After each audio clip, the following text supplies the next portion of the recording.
Earthquakes, volcanoes, and tsunamis. Landslide, moving masses of soil and rock that flows down slopes.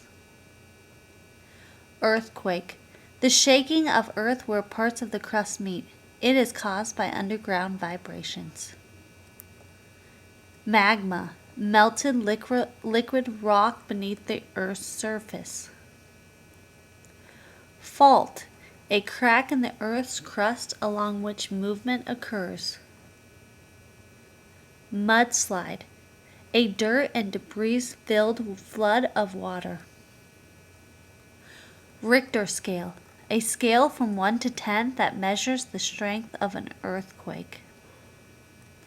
Volcanoes, places on the Earth's surface where gases, ash, and lava spew onto the surface.